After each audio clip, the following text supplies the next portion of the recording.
Welcome to Yoga Journeys. Today we'll be visiting the Master's Tong Academy in Hawley, Pennsylvania. We'll be visiting Master Verbeke and his students exploring yoga as well as karate.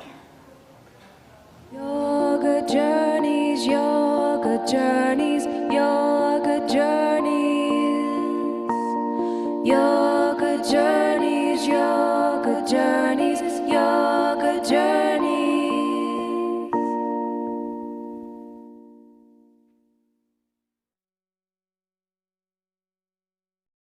Here we are with Master Verbeke.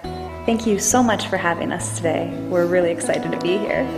My students are really excited to experience yoga and share with you some of their techniques. Looks like it's going to be a fun journey.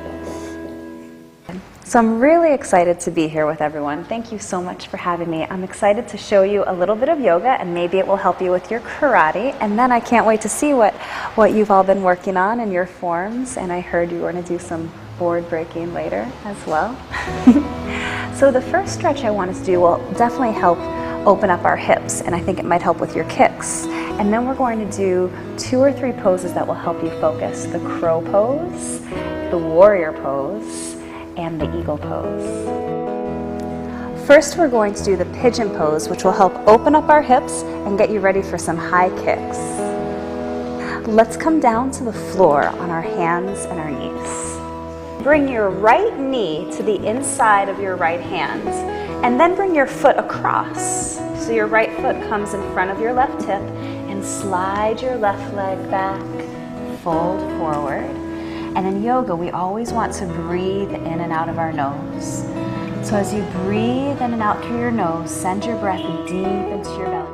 Now walk your hands up alongside your hips and roll your shoulders back and puff open your beautiful purple pigeon chest. And remember to breathe in and out your nose. Now let's just test the waters here.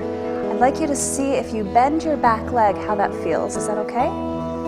If you'd like to, you could take a hold of your back leg with your left hand. Good, look forward. Breathe in and out your nose, and into all the stretching that you're doing in your hips. Good. As you're ready, relax your leg down. Come forward and step back with your right knee, so you're back on your hands and your knees. Slide your left knee forward, bring your left foot across, and straighten your right leg out for the pigeon pose to the other side. Come forward. And if you'd like, you could relax your forehead on the floor. You could put one fist on top of the other, but stay here and breathe in and out your nose, deep in your belly. As you're ready, press your hands into the floor, roll your shoulders back, puff open your pigeon chest, and breathe in and out your nose. If you'd like, you could bend your back knee, but if that's too much of a stretch, then just keep it straight and maybe take a hold of your right ankle. As you're ready, relax your leg down, press into your hands, slide your leg back, and rest in a short child's pose. And you could either put one fist on top of the other and let your forehead rest on your fists, or you could bring the back of your hands down by your feet. And then your forehead rests on the floor. Breathe in and out your nose.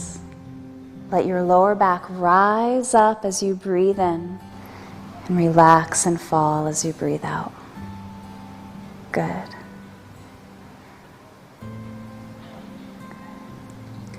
Great.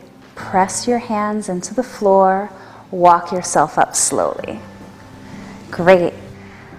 So Adam is going to demonstrate the crow pose for us. Let's start in the frog pose. As you open up your feet and you let your hips sink, spread your fingers, have your middle fingers forward, come onto your tippy toes, and then bend your knees, placing your knees on your upper arms. Bring one foot off the floor, and then the other. Good, and breathe. Wonderful. So let's do the crow pose, which will help us concentrate, strengthen, and focus. Let's come down into the frog pose. Open up your feet and bring your arms in front of your hips. And then spread your fingers, middle fingers pointed forward, and bend your elbows. And instead of looking between your hands, look forward so that your gaze is forming a triangle of stability with your hands. Come onto your tippy toes, let your knees rest on your upper arms. Look at that spot and breathe. Pull your belly in. Know that you can do it. And then bring one foot off the floor and then the other. Good, good. If you come out, come right back in. And when you're ready, relax down. Good, come onto your knees. And breathe in and out your nose. Close your eyes if you'd like. Let your shoulders roll over your hips and stretch up to the crown of your head. Good, let's open our eyes and come to stand. I'd like us to start in mountain pose. So press your feet into the floor, lift through the top of your head. Good. And then I'd like you to shake your right foot and bring your right foot back. Your left toes are pointed forward, your right heel comes back slightly. Then turn your body to face this side of the room. Open your arms out to your side. Good. Bend your left knee over your ankle. Gaze over your left middle finger and breathe. And I want you to imagine yourself accomplishing whatever goal that you have in mind, whether it's doing your form perfectly or seeing yourself break that board that you might break later. Hold the pose, take one more breath. Good. As you're ready, straighten your leg and lower your arms. Press off your back foot and step forward. Bring your left foot back and turn your body towards the left side of the room. Good, your right toes are pointed forward. Your left heel comes back. Now open your arms out to your side, bend your right knee over your ankle, and gaze over your right middle finger and breathe. Now focus and imagine yourself accomplishing your goals as you gaze over your fingertips. Good, because the warrior pose isn't just about our physical strength, it's about our focus, our concentration, our skill, and determination. That's where our true strength lies. As you're ready, straighten your leg, lower your arms, and press off your back foot, and come back into mountain pose. The eagle pose is one of my favorite balancing poses. So when you're ready, crisscross your arms. Good. And then cross your left arm over your right arm. Squeeze your legs and your feet together, everywhere that they'll touch, and bend your knees. And as you bend your knees, bring your weight onto your left foot and cross your right leg over your left leg. In order to balance, you need to look straight ahead with eyes as keen as an eagle. Good, now we're going to fly and soar. Unwrap your legs, unwrap your arms, stand on one foot, look at one spot and breathe. And imagine seeing your whole life from a different perspective, from way up in the air. Good, lower your leg, lower your arms. Great, how'd that feel? Breathe in and out your nose and feel the sensations rushing through your body. Good. Let's go to the other side. Open your arms out to your side and crisscross. Great. Cross your right arm over your left arm. Bring your eagle arms up, bend your knees, and cross your left leg over your right leg. And you may even want to tuck your toes behind your calf. Good. Bend your knee, sink down, raise your elbows up, and breathe. Look straight ahead with eyes as keen as an eagle. Good. Now let's take off. Unwrap your legs, unwrap your wings. Bring your leg back behind you. Good, and breathe. Lower your leg, lower your arms, stand in mountain pose. So how does everybody feel after just a few yoga poses? Yes. I feel more relaxed. More relaxed. Yeah. Great, yes. I feel refreshed after we do these poses. Ooh, refreshed. Great, great, yes. More energetic? They are energizing, fantastic. Do you want to do one more exercise that will help focus, calm, and help us concentrate? All right, we're going to do alternate nostril breathing. So let's all sit down, cross-legged. So for alternate nostril breathing, you want to sit up nice and tall. So your shoulders are rolled over your hips, and breathe in and out your nose. So you could feel your belly get big as you breathe in and small as you breathe out. Great. We're going to take our right hand and we're going to put our hand in front of our nose. You could either put your first 2 fingers down like this so that your thumb will cover your right nostril and your ring finger will cover your left nostril, or you could place these 2 fingers between your eyebrows so your thumb will cover your right nostril and your ring finger will cover your left nostril. And that way we're going to breathe in and out of our nostrils. First inhaling through one, exhaling through one, inhaling through the other, and then exhaling for the other. And I want you to just treat this like an experiment. Notice how you feel right now, and then after we do a few rounds of alternate nostril breathing, I want you to notice if there's a difference. Let's bring our right hand up. You could either have your 2 fingers between your eyebrows or down pressing into your hand, so that when you cover your right nostril, your thumb will be pressing on your nostril, and when you cover your left nostril, your ring finger will be covering your nostril. And now just check your posture again, because sometimes we start looking down or to the right once we bring our hand up. So nice and tall, and breathe in and out your nose. And after your next full inhalation, as you feel your belly get big, cover your right nostril with your thumb and exhale slowly through the left. Inhaling through your left nostril, and then covering your left and exhaling slowly through your right. Inhaling through your right nostril, and then covering your right and exhaling slowly through your left. Inhaling through your left nostril, covering your left nostril and exhaling through your right,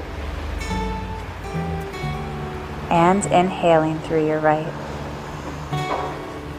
Good. Covering your right nostril and exhaling through your left one more time, and inhaling, and then covering your left nostril and exhaling through your right. And after that full inhalation through your right nostril, bring your hands down to your lap. Breathe in and out your nose. You may want to close your eyes and let your attention rest at the point between your eyebrows.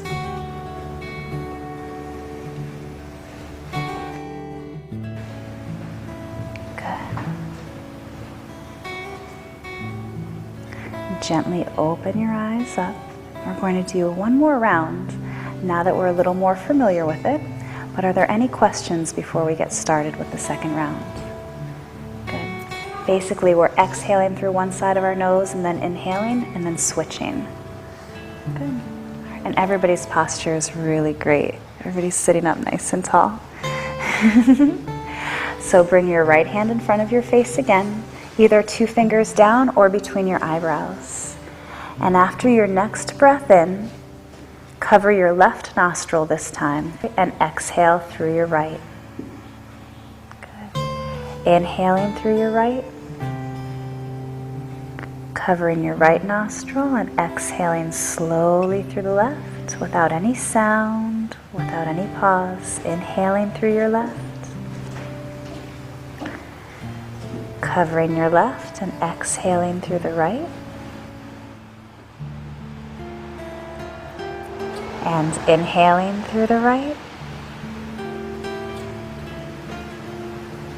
covering your right nostril and exhaling and inhaling at your own pace through your left.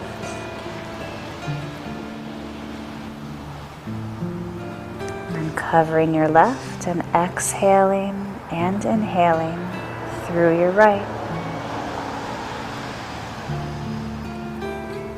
One more time, covering your right nostril, and exhale through your left, and inhale through your left. And after that full inhalation, bring your hands down, close your eyes, and bring your attention to the point between your eyebrows.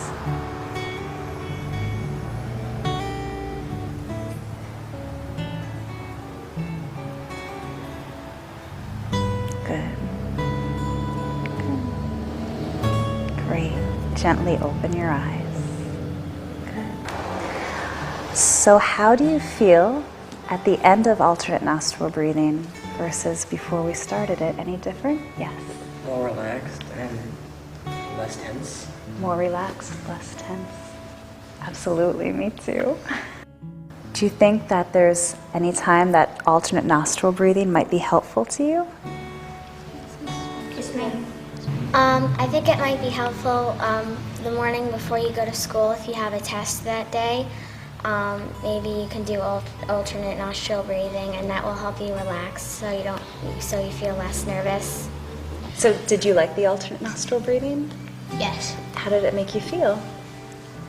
Sort of what she said, like more relaxed.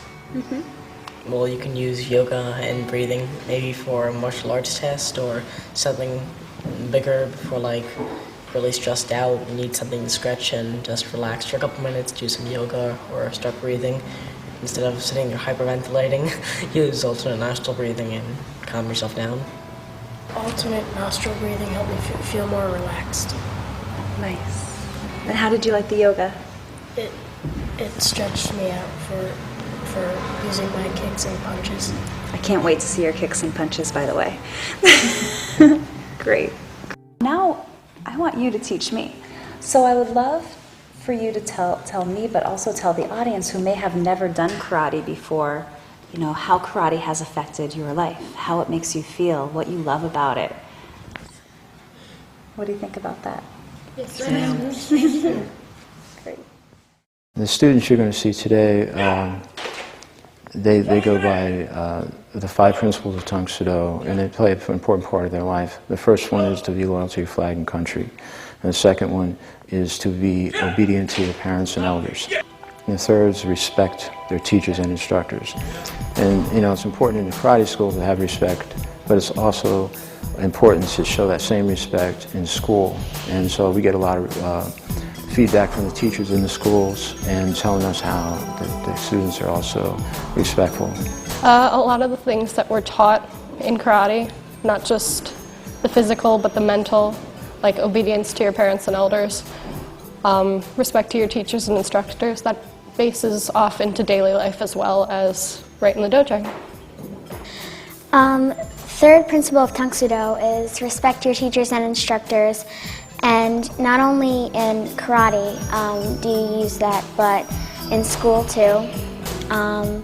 Like addressing your teachers instead of just like saying like, hey, what's up, you gave me like a bad grade. You should address them in the right way and say like, may I take a retest, or instead of like acting disrespectful. And sometimes people would think that karate would inspire anger or frustration, or but actually it's quite to the contrary. Because they're confident, they can conduct themselves in a good way. When they're faced with adversity, whether it's testing or bullying or whatever, they deal with it correctly, and it helps them to have confidence. And most of the time, because of that confidence, they totally avoid conflict, because they learn how to deal with that aggression and learn how to deal with their fears.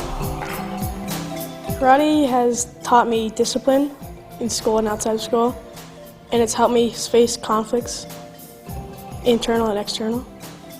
If two people are thinking of fighting, I tell them not to use fighting to solve problems, just talk it out.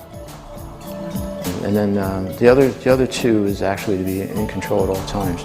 So sometimes they're faced with a situation where they're really angry, but they realize that they have to be in control at all times and never misuse what they're taught and never misuse their art. So this is an art, and as you see today, the forms, and they're exact. They have to be done perfectly, and that's the art part of the martial arts.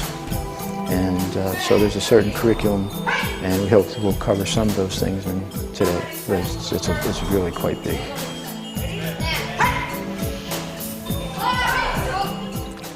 When I started martial arts, I had no idea how much it would change my life and how much I would enjoy it. I first started, I just thought of it really as a sport, something to do, and I came in and it just completely turned my thoughts around. I love it, it's my passion, it's really mostly everything to me, and I love it. I mean, I come in early to help the other classes, and it's just that seeing other people progress and having my time there to be able to come in and do what I love is really sitting there and just coming in and helping and doing training and progressing in the stages is really just what I love about it.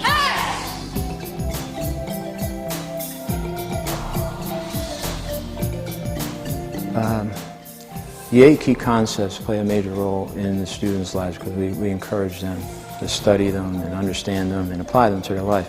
Martial arts, most of the time, most martial artists would agree, I'm sure, that they don't go out and have conflict with their martial arts, but they use what they learn in their martial arts every day in dealing with people, how to conduct their life, as in confidence, so you're actually using the principles. And the first principle is courage. The first of the 8 key concepts is courage, and it helped me to resist being asked to drink. Probably courage. Yes. Just simply because when I started out, I was very, very shy. Still am, but that's progressed, and it took me a lot of courage to be able to get to that point. And then the second would be concentration and endurance. And endurance means never quit. So you can apply that to at school. Sometimes you feel like, I don't want to do this, but you never quit. I just got my black belt. It definitely took a lot of effort. It's been 4.5 years now, but it's a lot of fun, and it's definitely worth it in the long run. And you've got a support group behind you, your whole karate family back there. They're a huge help and an influence on it, and it's definitely worth it. Honesty and humility play a major role in everybody's life. The most important 8 key concept for me would be honesty, because being honest with my family is more important than just passing on without telling them the truth of what I'm doing or where I'm going. And the more trust in the family brings you together, and you don't have conflicts as often, and you're more of a family than a bunch of people living in the same house. The last principles of Tong really apply to the art itself. So it's more to your control of power and your tension and relaxation and your speed control, how you use your techniques and keep your body in control.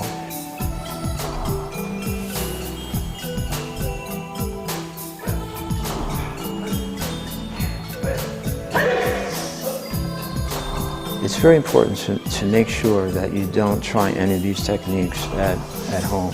The main reason is that these students that are doing these techniques are trained and they go through a process of time to develop the skill to be able to demonstrate these techniques.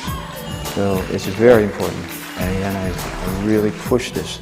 Do not try to break anything with your hand or your foot or any other part of your body without the proper training. I do encourage you, though, the martial arts are for everybody.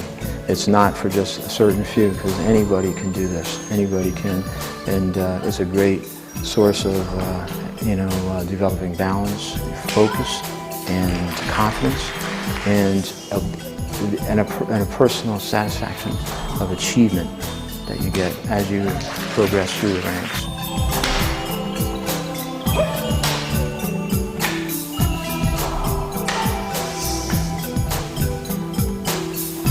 Second gut, which would be a red belt with a blue stripe on it, which really the rank isn't as important as what you've learned and what you know and what you've experienced in karate itself.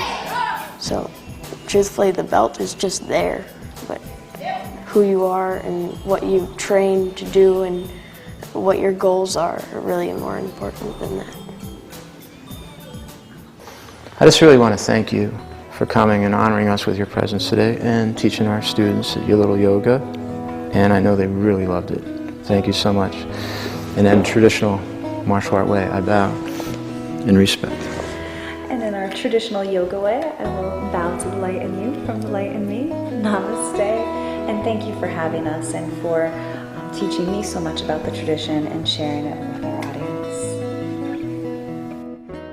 Yoga journeys, yoga journeys, yoga journeys. Yoga journeys, yoga journeys, yoga